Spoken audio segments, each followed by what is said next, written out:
Good morning, everybody. It is I, Maggie Rose Cunningham, here to bring you Middle Earth readings for the next 2 weeks, because I am going to be away. I'm going to Iceland, so I've been to Exeter down to revisit my roots. That's where my family come from, the south of England, so that's really, really lovely. And now I'm going to Iceland, where I have never been before, so this is a big trip for me. So I'm going to be bringing you the planetary movements for this week and next week, taking you right up to the 14th of August. And for those of you who haven't noted on the blog, from now on you'll be able to find all of your planetary movements for the full month ahead, as always, in Suna's Star Wheel. So if you're subscribed to Suna's Star Wheel, you will have had those. They came through last week, the beginning of last week.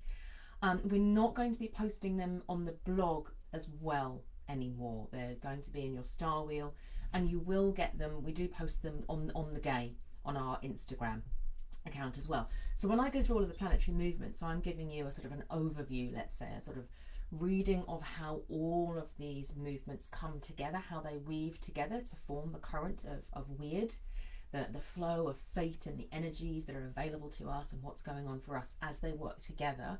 Whereas on the Instagram and in Suna's Star Wheel, you get them individually. So I just wanted to give you a heads up. That was posted in the blog last week as well. Lovely to see so many of you arriving and posting your runes for the week. So again, just as a heads up, you can use this rune as being for this week, and I'll be doing readings as if they're for this week, where you can stretch it for the 2 weeks.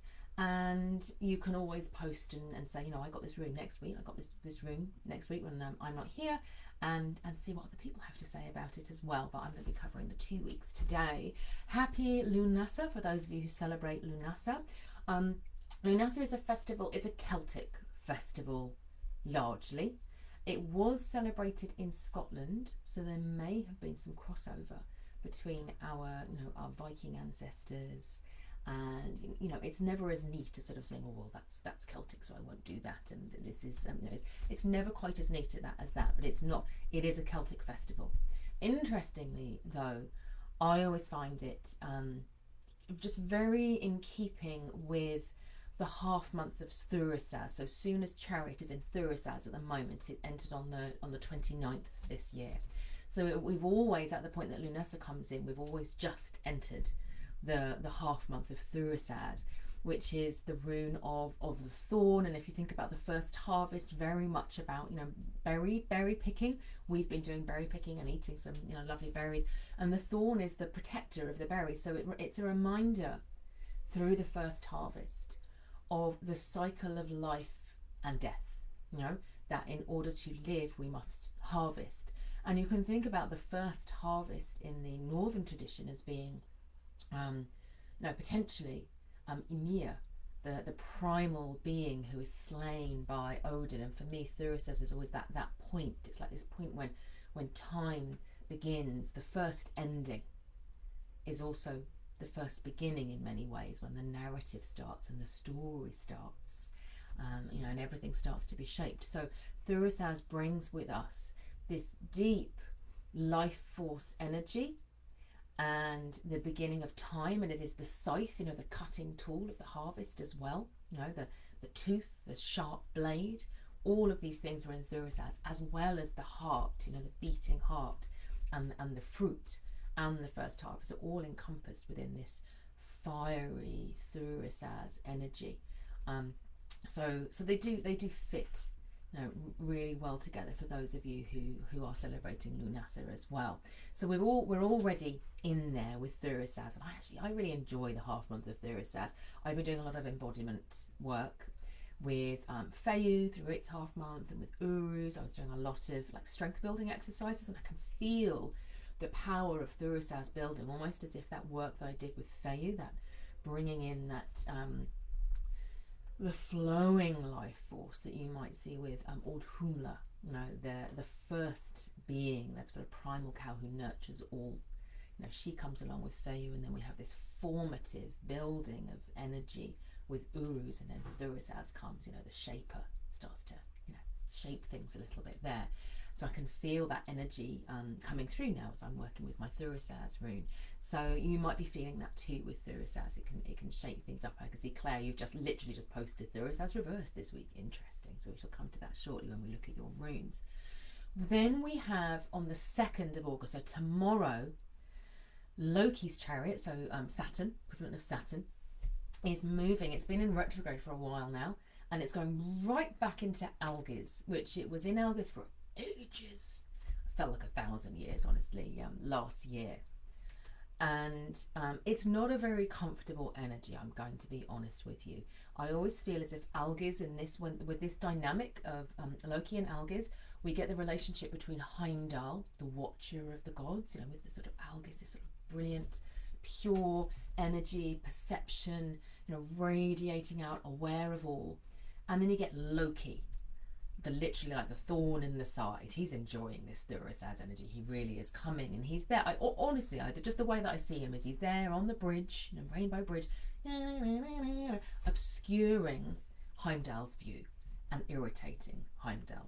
They do not get on well, and it brings this, and what that brings is the seed of doubt. The seed of doubt, uncertainty, feelings of discouragement. A sense of like deception can come through as well, like that trickster energy comes through.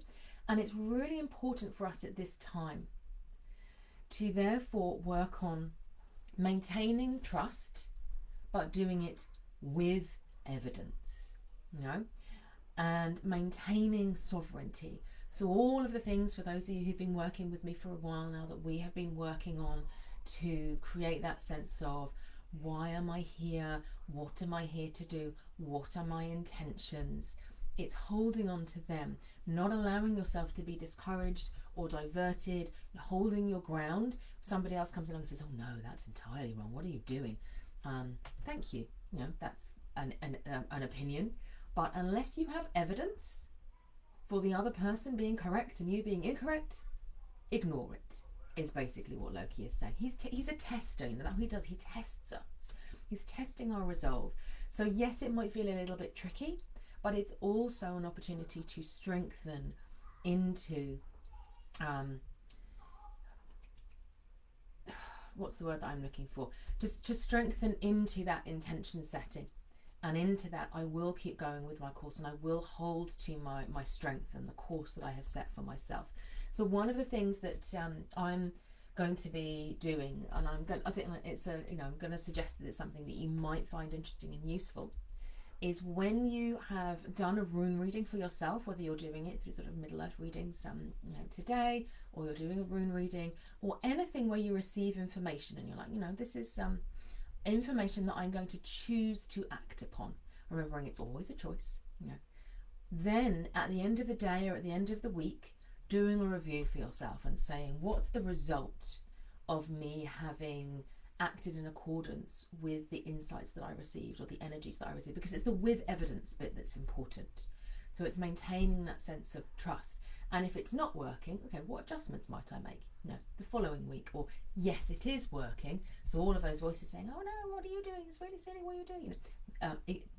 We just ignore them, because you want to be allowing the counsel that you trust, and it might be the runes, it might be a friend, it might be your boss, it might be a mentor, it could be anybody, the ones that you feel like, yes, I trust this.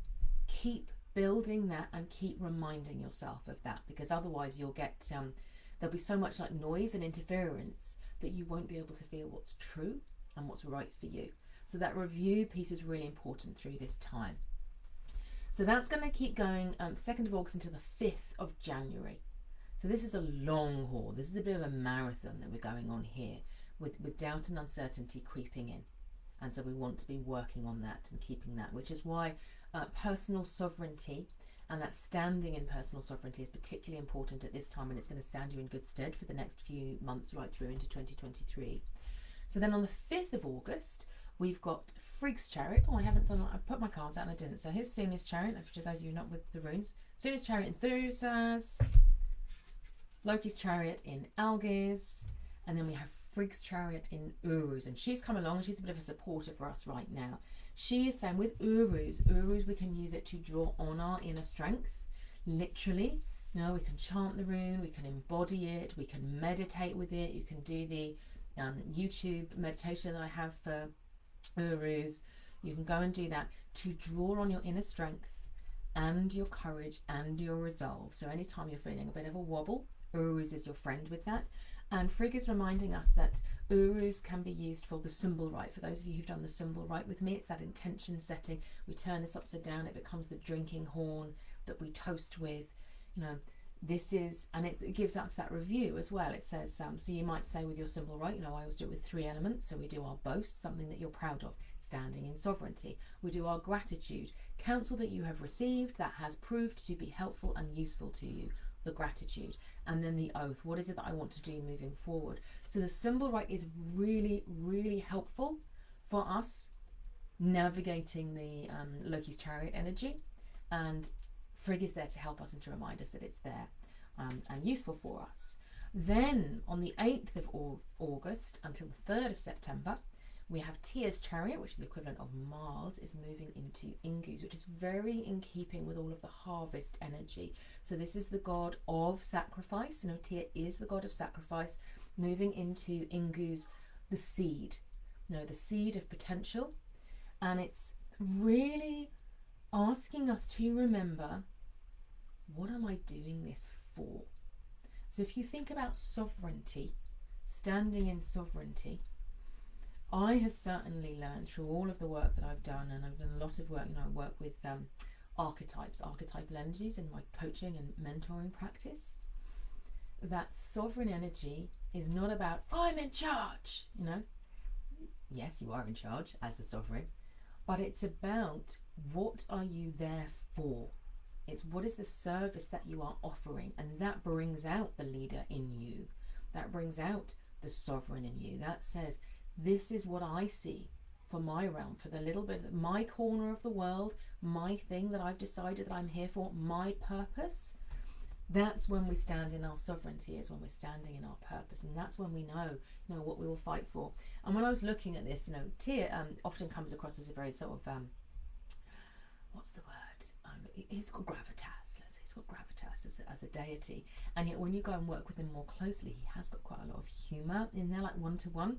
He provides us with that little bit of humour, like the warriors, I suppose, coming into the drinking hall together, and you know, we've all fought on the field together, and now we're going to have a bit of a play.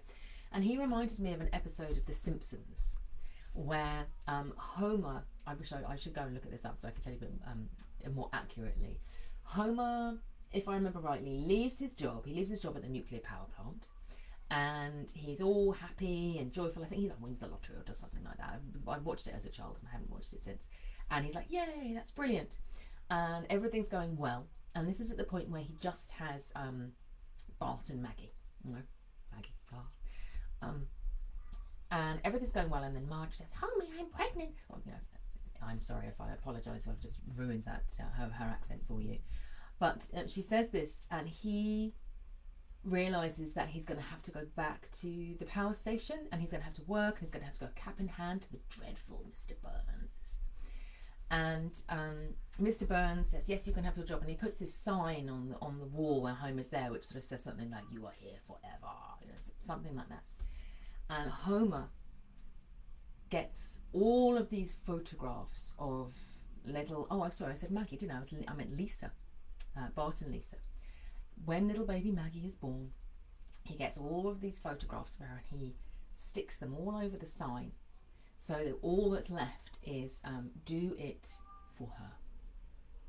It'll make me cry thinking about it. And it's a reminder that when you are in sovereignty, it doesn't feel like sacrifice, because what you are sacrificing for, you love it so much and you're so passionate about it that it feels like you're giving a gift. You know, it feels like you've been given a gift, something precious, and therefore it doesn't feel like sacrifice anymore. Whereas if you are, you know, resentful, I resent this, I hate this, you know, if Homer had gone in and he'd been like, my life is over, you know, everything that I'd ever wanted is gone, he would have been depressed and miserable and an awful human being to live with. But he finds the love in that situation, and he finds the reason that he will do this, and his love for little baby Maggie allows him to go and work in his dead end job at the nuclear power station and to find joy within it. And this is what Tia is reminding us of. He's saying, what are you doing this for? Find that, hold on to that. And again, this is helpful for us in navigating the Loki chariot Algiz retrograde energy, is to think about that and say, this is what I'm doing this for. And then on the 9th of August, and we're into next week now, guys, so 8th of August, which is we're into next week, 9th of August, right up until the 19th of August, Odin's chariot is moving into Rado. And again, I think of this as a little bit of a helpful energy. So here we go. Here's Rado.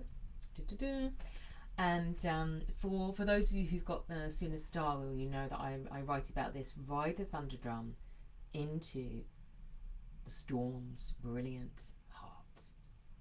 I just don't want to say anything more than that, really. You know, it's like, that's what Odin says. Ride the thunder drum into the storm's brilliant heart. And it brings such freedom.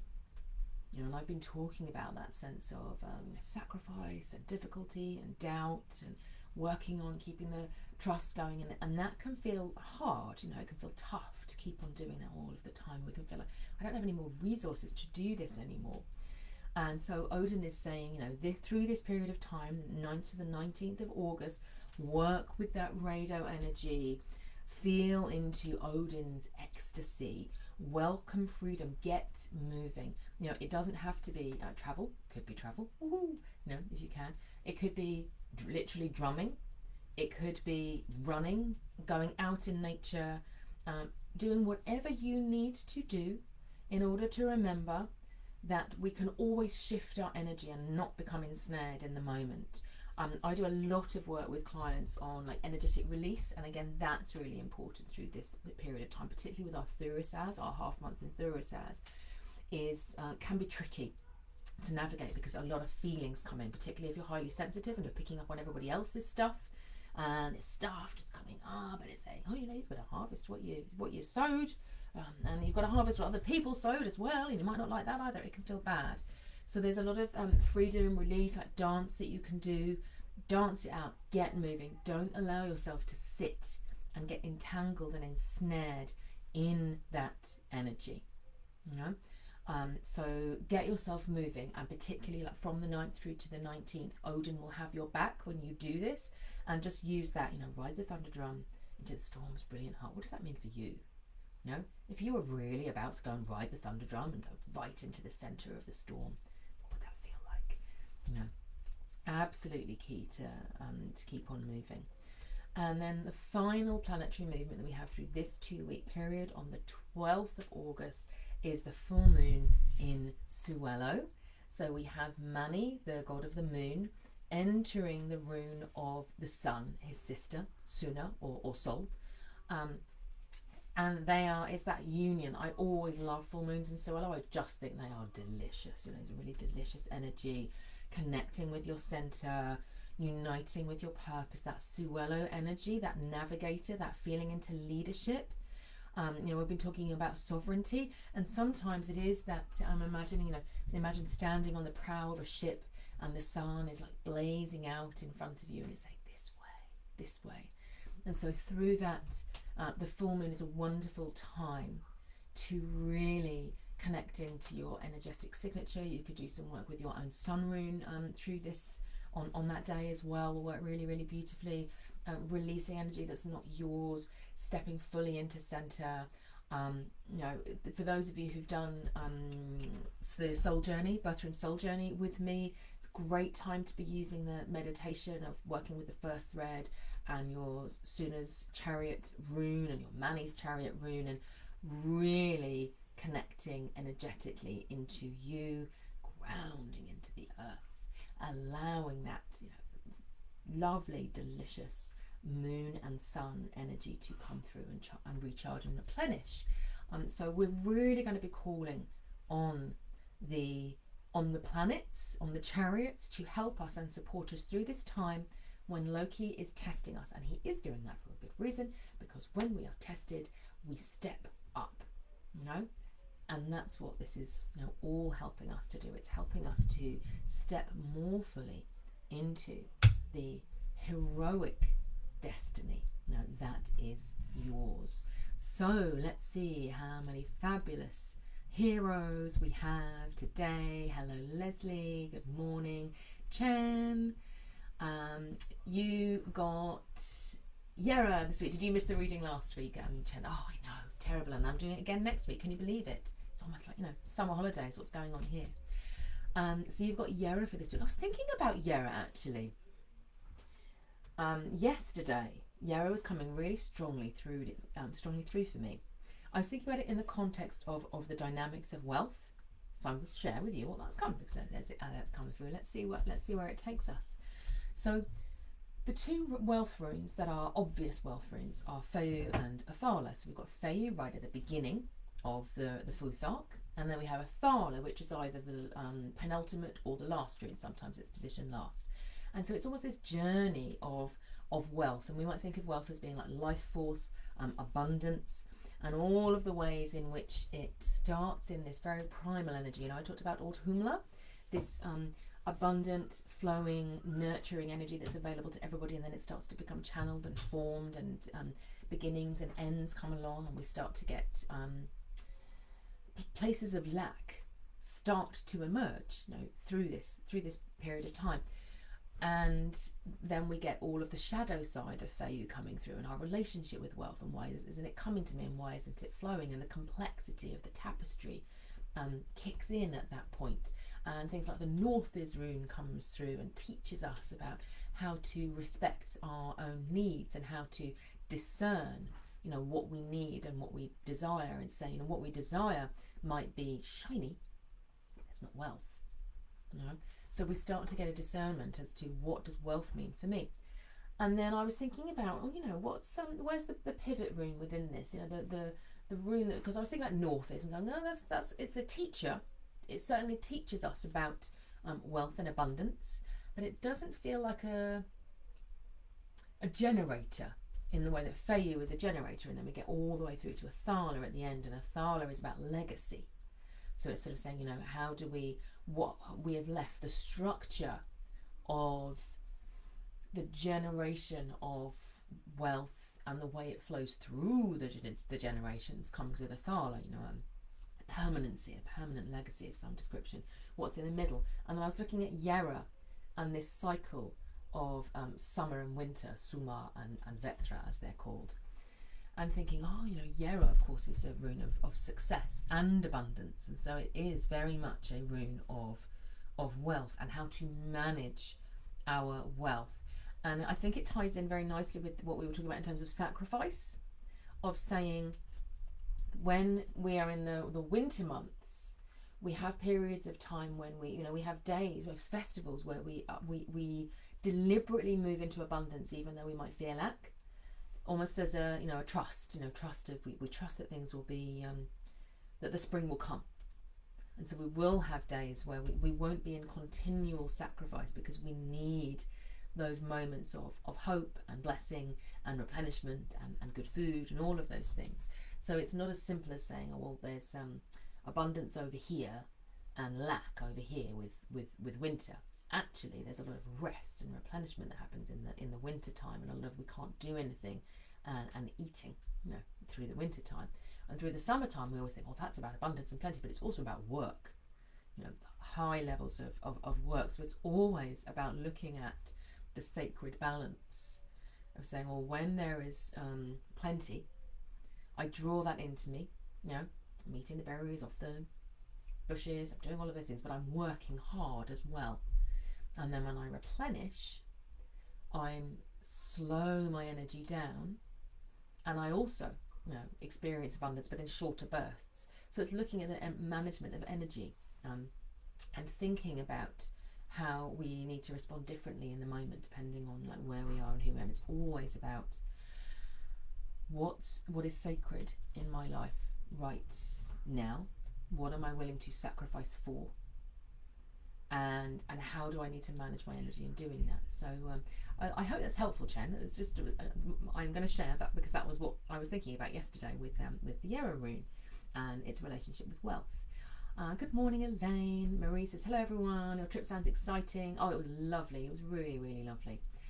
You have Ansu. So Odin is picking up there a little bit early for you, Marie, and saying, I would say that is about the relationship between Thurisaz and Ansus. So Thurisaz is the shaping rune, this sort of raw, primal, cuttings, endings, beginnings, all of those things in this potent energy of Thurisaz. And then this next rune that comes along is Ansus, Odin's rune. And Ansus is there. We have Thurisaz, Ansus, and then Rado. Obviously, Odin's chariot is moving into Rado. He's in Ansus at the moment. Yay! So you're very much picking up on that Odin energy. And for me, that's very much about how you communicate what's happening inside, that shaping energy, that primal energy, and bring it into verbal and oral form. So it's the practice of that. So journaling, sharing. I know you're doing the mastery. So you were doing mastery. So sharing with that, using the group, doing your what's the word that I'm looking for? Yeah, just sharing your voice out in the world is going to be really, really helpful for you at this time, to allow the Thurisaz energy inside to manifest and come out. When we let it sit inside, if you think about the berries on the bushes with the thorns, and if they don't get eaten, if the mice don't get to them, or the insects don't get to them, or they don't move on and get used in some way, then they rot. The seeds might still fall down, but they might rot as well. So it's allowing that expression, self-expression, is really important at the moment, Marie. Felicity, you've got Tewaz. So again, you're preempting a little bit with Tia. He's moving into Ingus. He's in Lagus at the moment. So he was a bit of a precursor to that slightly deception energy. He was just giving a warning about comparisonitis, which is still there at the moment until he moves into Ingus. So there is this real sense of truth here for you, I think, Felicity, around recognizing that other people's truths might be true, but they don't have to be true for you, and through this period of time until the 8th, we're still with that Tyr and Lagus energy of bringing that discernment, of saying, okay, I can listen to this and that's fine, but I don't have to bring it on board. It doesn't have to be mine for it to be true for somebody else. And then once we shift into the Tyr's chariot in Ingus, we get that sense of action, I suppose, more than like receiving what other people are saying and just being aware of that. And it's more saying, and now I'm choosing this as my path, as my sacred journey. And Tyr is there and supporting in that and saying action after the 8th is going to probably be a little bit more successful than action prior to when you're still in Lagus. So look for that Ingus energy when Tyr moves on the 8th. Bit of a relax this week, and just pay attention to what's going on around you, just feeling into discernment there. Bastian, hello. Sally Ann, morning, just about to drive. Happy 1st of August. Happy 1st of August to you too. Diane, you have Wunyo upside down for the day. Just taking a moment to feel into that. I'm really I'm just seeing this little seed of light, almost like a thread, like a spider's web thread hanging down with a seed suspended as if it's been caught, and it's just this brilliant light coming out of it. It reminds me of the Rado, Odin's chariot in Rado. It's that sense of very gentle, delicate, fragile energy. There is a patience, there is sometimes it isn't right to share everything that all of those like fragile dreams and ideas and things that you're thinking.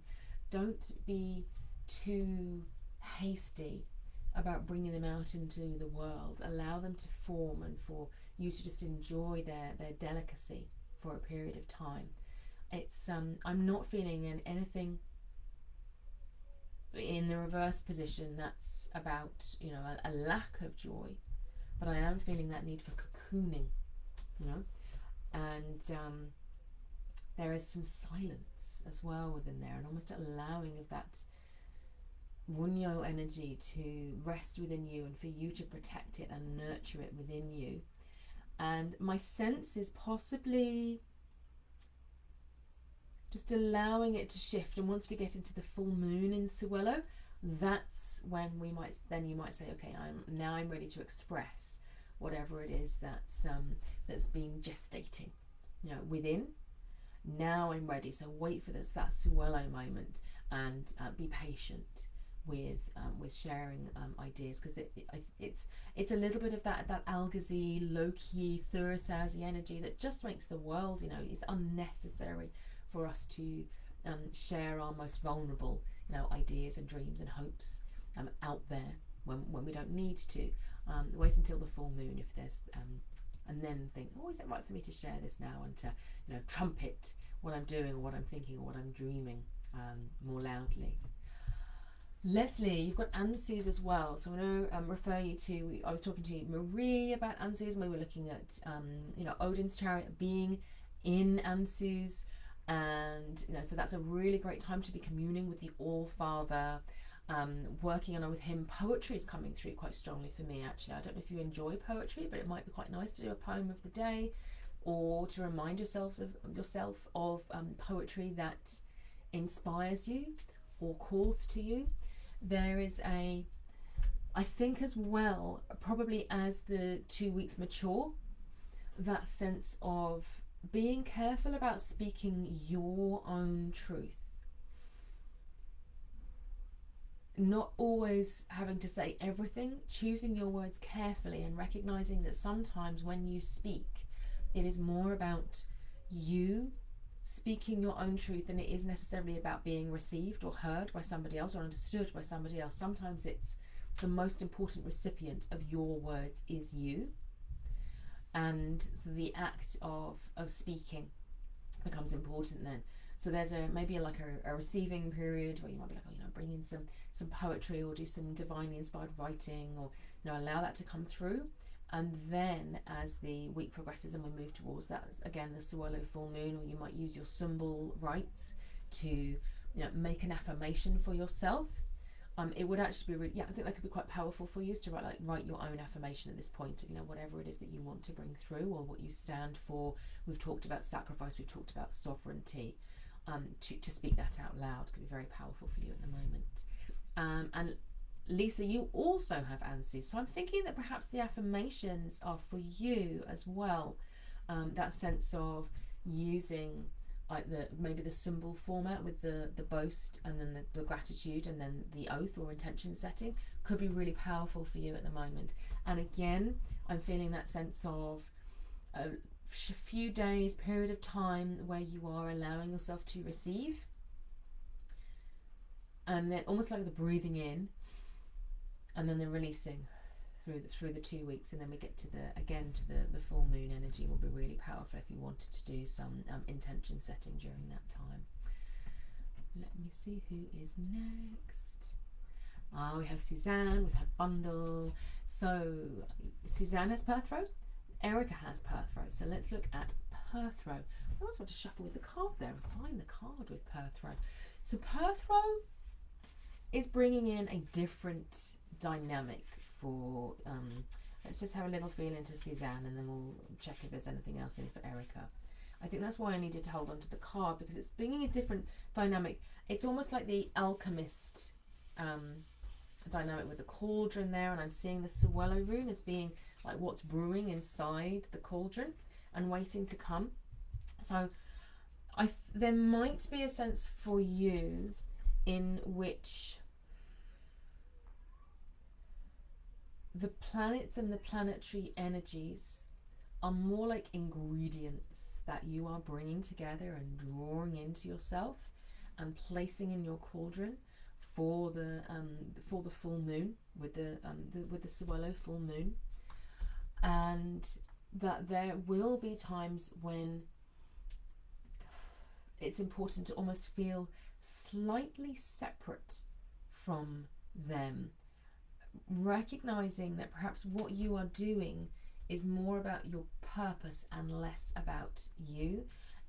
I think it's that challenge for us when we are, energetically aware or highly sensitive, of going, we feel it so strongly it can feel like ours. And it's almost saying, use the Perthrow rune, almost like imagining this cloak that's around you. I know that you and Erica are both highly creative, so I'm almost seeing your cloaks being made of the work that you've done in the past, and it forms this protection around you, allowing you to harness a bit of that trickster energy so that you are safe. I had the Bacano rune out a minute ago as well. It was sort of sitting there, and it feels as if that might be Erica a little bit more. There's a Bacano energy going on, which brings in Loki in a different form with his trickster, shapeshifter, master of disguise energy. So it's almost saying you have that protection. You don't need to worry so much about the, at least through this 2-week period, this Algiz, Loki's chariot in Algiz, if you've got that cloak around you, and then you can just focus on what is it that I'm doing and how am I using these energies and weaving them in and bringing them towards the full moon. So it's being really discerning in terms of saying, I might feel this, but it doesn't have to be mine. Drawing that cloak around you. And for you, Suzanne, I'm definitely feeling that as being the Perthrow, and moving towards the Suello and almost grabbing anything that feels like, oh, I don't want that, or I might want this. That's fine. I'm putting it all in that cauldron and then using the full moon to send all of that energy in the direction that you want it to go in, is the sense that I'm getting. Like the alchemist, I'm going to collect all of the ingredients, some of which might seem a bit eye of newt or whatever it is, but not allowing them to sit inside your energy field, moving them outwards and using that full moon. With Erica, I do feel as if the Bacano rune is calling strongly with the Perthrow rune. It's like that partnership which came with the cloak. Again, it's almost like thinking about the Perthrow rune as being a representation of something. So for Erica, it might be your business actually. The Perthrow rune might be your business, and it's like a container, and you're putting all the ingredients in. You're saying, I want this, and I want this, and I want this, and I want this. It's all going in. But use the Bacano rune as a cloak around you to say, although when, I know from experience that we can feel as if our businesses are us. And it's almost saying, no, it's not you. You are separate. And that separateness is important, because then you become the steward and the caretaker of the business, and you become able to defend it and do the things for it that you are not able to do for yourself. Just like Homer wouldn't turn up at the nuclear power station every day if it was just for himself. But because it is for baby Maggie, he does it, and he does it with joy. So that's why we need that separateness. So the Bacana rune for you, Erica, is the cloak, and the Perthrow rune becomes the business. For Suzanne, slightly different, and there's more energy. It's more of an energetic process and a drawing in of what's going on around you and bringing that through. Marco has Thurisaz Merkstave. So are you the second person to have Thurisaz Merkstave? Yes, because Claire has it as well. Thurisaz Merkstave through the half month of Thurisaz. To me, that speaks of over sacrifice and of a need to step back a little bit. It's when we're talking about the berry picking, and imagine that you're out and you're like, I'm out till I'm harvesting, as the people were. I'm out till I'm harvesting, and I'm harvesting, the berries and the fruits. It's the first harvest, so it's a lot of that, the berry and the fruit harvest. And imagine that you have your basket and you're picking all of the stuff and you're diligently putting it in the basket, and you're saying, well, this is for this person and this is for this person. And not once do you take a berry and taste it for yourself, even though there's so much abundance around you. And it's almost saying that because we're in this process of claiming sovereignty right now, and Loki is sort of testing us, and he's saying, how are you going to be? What are you going to stand for? And Tyr's saying, what are you going to sacrifice for? And Frigg's saying, what are the intentions that you're going to set, and how are you going to hold on to that sovereignty? It's important to set a pattern at this time that is also honouring you as the sovereign and saying, well, you know, I could take handfuls of berries if I wanted to, if I was really hungry, and eat them, and then I would have more energy in order to put into my basket. So there is a sense of looking for places where you may be over-sacrificing, and places where your energy might be being wasted as well. And there is a sense for me, I think this is for Marco, we'll come on to Claire in a minute, there's a sense for me as well with the Thurisaz rune of saying that through this, it's like a honouring each day, that recognition of who you are, and standing in that sovereign power and saying, you know, I choose this, do I choose this, do I choose this? Yes, it feels right, I'm going to do it.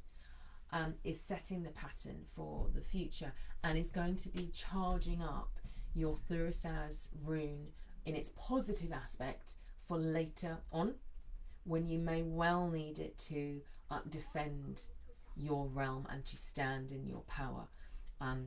So this process right now is very much about saying, yes, of course, bring in your harvest for other people and give of that, but you must take some of that for yourself to charge up that Thurisaz energy that you're going to need for yourself. And Claire, I'll check in and see if there's anything else for you when we come to that.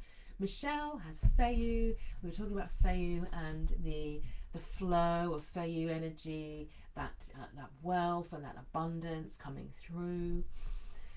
There is again just a little cautionary piece that I talked about right at the beginning. So if you weren't here at the beginning, do look through the recording about the way in which Feiyu energy in its rawest form, when we use it, when we channel it through our bodies, when we sing the rune and we bring it in, can help us to release blocks where we're not able to attract wealth, or where we have almost like voids, where we're not able to receive in our bodies, and where we have sickness and disease, as people call it, and uncomfortables. Feiyu is such a fabulous healing rune for that. But when it's out in the world and we are, going about our daily business, it's a more complex structure, because it is flowing where it finds it easy, not necessarily where it's needed, which is why we have things like the Northers rune and the Yarrow rune that come later, and they teach us how to manage that and how to have discernment with our Feiyu energy. So it's about really paying attention to different forms of wealth in your life, working with the raw energy of Feiyu. You could wear a pendant, you could wear something that's made of gold, if you have anything that's made of gold, to honour Feiyu and to invite it into your life. But it's also bringing discernment to what's outside of you and saying, that to me feels like wealth and that does not. And I'm literally seeing things like advertisements. How people used to, they do much more like crass advertising. It's much more subtle now, with the sort of the woman in the beautiful dress posted on the car, la la la car, beautiful woman, what are we buying here, what are we buying here, and you'd be, I need the car, and that's deception. That's Loki coming in there, isn't he? And he's saying, well, if you're going to be foolish enough to think that buying this car is going to also buy you this fabulous woman at the same time, then I'm going to play you. That's what he's doing. And we can treat all of these things as opportunities, like invitations to feel into discernment. And so for you, Michelle, it is about sort of looking around you and saying, okay, well, for somebody else, maybe they want that new car, maybe they need that new car, maybe a shiny new car is part of their ability to attract fabulous clients in their business. And I don't know, I don't have a shiny new car, my car is definitely not shiny. But for some people it's important. Is it important for you? Is the question. It's recognizing that Feiyu, we need different things. Different people need different things. Different people desire different things as well, and they're not all good for us. But it's for you. It's, what does this represent to me right now? And you can do that. It doesn't have to be something that you're planning to buy. It could just be a little bit of watching. Oh, it's interesting. What does that person's choice tell me about my choice? Or what does this what's this shop trying to get me to buy now?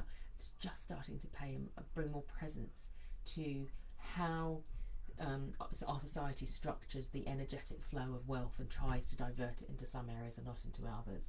And it's saying, are you going to play that game or not? A bit of playing there for you, Michelle. Esther has got rados, and you're calling on that thunder drum, that heart of the brilliant storm. I can definitely feel some drumming energy, some work with bare feet going on there, so really feeling the rhythm there. Dance work as well feels good.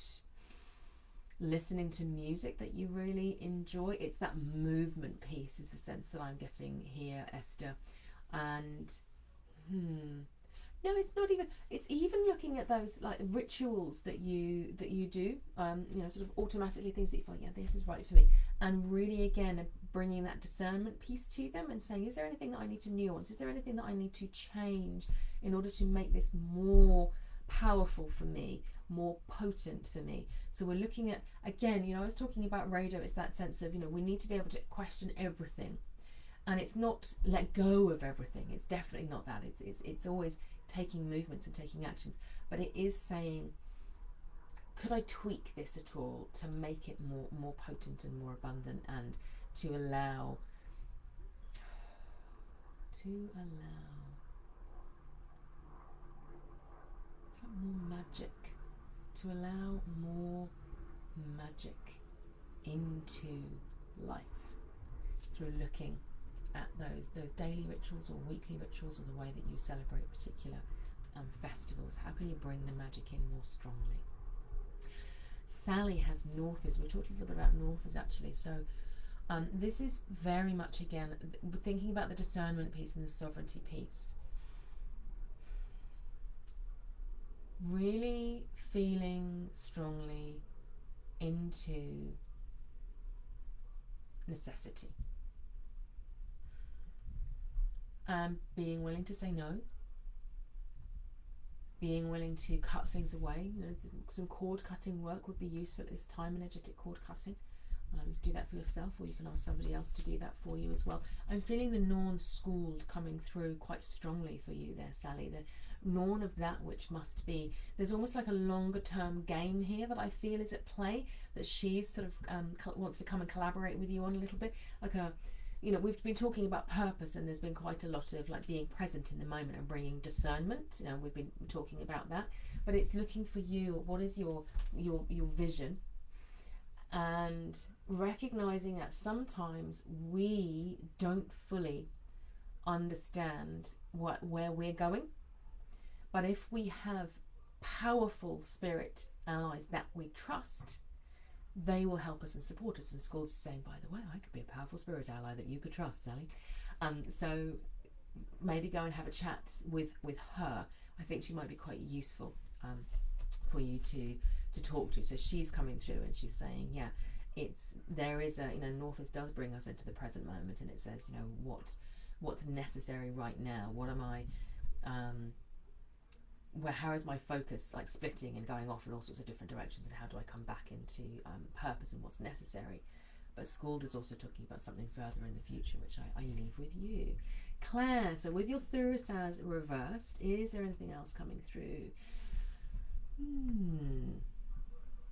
I think it's looking for the small things. It's talking about the small things. It's saying sometimes when we need to recognize ourselves, it's more than self-care. It's more, people talk about self-care a lot, don't they? And it gets to the point where you're like, self-care? Oh, I don't even know what that means anymore. It's actually allowing yourself sometimes to sit down and say, what do I really want to do right now? What does my body really want to do right now? Where do I want to move to? We did I did the embodiment and meditation session with Mimir, and that could be really useful for you, because it's very much about like very slow becoming very body aware, and that's what I'm feeling for you. It's that sense of anywhere where you're, for whatever reason, at some subconscious level, you're going, oh, I can't go there, I can't take up space in that, or no, that's not right. It's bringing real consciousness to that and allowing yourself to move into those edges, where there might be juicy areas waiting for you, Claire. So, give yourself permission to move your body wherever you want to do, wherever you want to move, to go and look at a painting that you want to look at, to stand in a room and enjoy it for as long as you like, to get some lovely moisturizer and put it on your hands and spend ages just going, oh, my hands feel so lovely.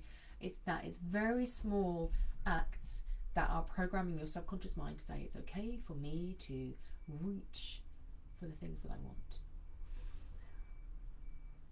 Leslie, so you've got Thursday timely, fits well with my point of transition. Oh, well, that's great, yeah.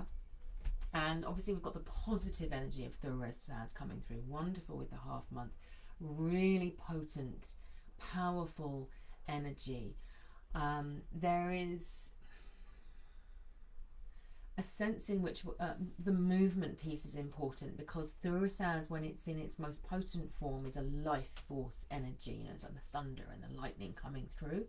But once it's been around in our systems for a long time, it forms the shells and the armor, you know, that we create around ourselves, and it is a continual process. You know, Thursday demands of us that we are continually dying and being reborn. And so when you do the movement piece, it's literally you know, you could use some music again if you feel like music, and it's literally like taking your hands and imagining that you are peeling off any excess. No, I think about it as what's the way of almost like a nut with bits of the husk, you know, that needs to come off, and peel that away and feel it around the back of the neck and the spine and down at the pelvis, and draw that off, and then just send it into Mother Earth, who will compost it for you, and then open yourself up to that Thursday energy and feel it as that sort of golden, you know, we talked about the berries as well, sort of juicy berries. You could actually, you know, if you want to go berry picking or find some seasonal berries, and you can actually say, I'm honouring Thursday as I eat this and bringing it into your body as new energy. It's a real great opportunity at this point to help you with that transition energetically. Elaine, you've got Dargaz, so you're stepping through. Everyone else is maybe going a bit like, oh, I'm trying to step through, but it's okay. And it's like, no, go for it. Come on, says the Dargaz ring. Watch out for a little bit of impatience. Use your discernment. Is this the right thing to do? If it feels right here, then do it. You know, Dargaz is about trusting the moment. You know, we're talking about trust with evidence. The trickiest piece for you at this point is probably going to be the hesitancy that comes in inside. Is it right? Is it the right thing? I'm not sure. And it's saying, okay, how do I know? What does your body say to you when you know that something's right? There's a little bit of practicing there of body trust there. Almost practicing what's my yes and what's my no. So if you're somebody who already works energetically, you can actually do that. You can feel into a moment that feels a moment of the past that you really enjoyed, something that you just loved, and you would absolutely, yes, in a heartbeat, do that. Feel into that and feel how it feels in your body, where you feel open, where you feel connected, how it feels in your body, that sensation. Okay, that's your yes. Then feel into something that you really, really did not want to do, and that's your no. And then start to bring that, you know, what's my yes now? And you can start to practice just on things like, you know, eating food, like having an apple. Is it a yes or is it a no? You know, feel it into that way. Any of these things that I talk about, if you've not ever done them before, you can always book a session with me. If you're in a circle, you can book a mentoring session. They're sort of 40-minute sessions, so they're quite sort of bite-sized, so they're quite good if you want to learn some of the energetic techniques that I'm talking about, or if it's a bit more about like purpose and, you know, where am I going, and, you know, all of that sort of stuff. You can book a North Star session. They're a bit longer. That's available on the website. Let me see. Oh, it's scrolled right down. Let me come back to where we are. Elaine, we were with Dargaz, weren't we? Leslie, Tuesday 2nd, accurate energies. I hope so too. Uru's perfect. Dun, dun, dun. Chen says very helpful. Yep, we're getting some yes, this resonates with me. That's lovely. Marie says, sharing my voice is something I shy away from, so thank you for your insight as well. We have your back, Marie. We've got your back. This is poetry, lovely. Carefully speaking is on the cards due to issues at work. Okay, so excellent. Bass says, I'm playing catch up. Can we assume Ansie's is my birthday is on the 19th? I'm going to have to come back to that, Bass, because, yeah, I'll come back to that comment. I'm not going to be able to look at that now because that's a technical question that you're asking, isn't it? Then Les, busting through with music and movement. Claire says, resonates, do the Mimo meditation, and wonderful. Blackberry picking for berry energy. So there we are for our Middle Earth readings for the next 2 weeks. So there will not be any Middle Earth readings next Monday because I will be in Iceland. So I will miss you all, but we do have, for those of you who are on the inner circle, we will be having our reading gifted to us by Loki. We are working with Loki for August. I will be doing the introductory video at some point through this week for those of you in the half space, if you want to open to Loki a little bit more. Obviously I'll have to factor in the fact that he's in retrograde at the moment. I think he's very excited to be working with us regardless. Who knows, maybe we'll get a little bit more about why his relationship with Heimdall is quite so tricky through this time. So yes, August we'll be working with Loki. We will have our half space classes as normal. This week's is rescheduled, so it's the Thursday, not the Friday. So I'm going on the Friday, but I'll be sending out the dates to people in the half space and in the newsletter as well. So for those of you who'd come just for Middle Earth readings, I look forward to seeing you in 2 weeks' time. But for many of you, I will see you at one of our circles. I'm looking forward to our first Mastery Masterclass with the Mastery group. I can see we've got a few Mastery people here as well today. So I will see you then. Love and blessings to you all. Have a great 2 weeks.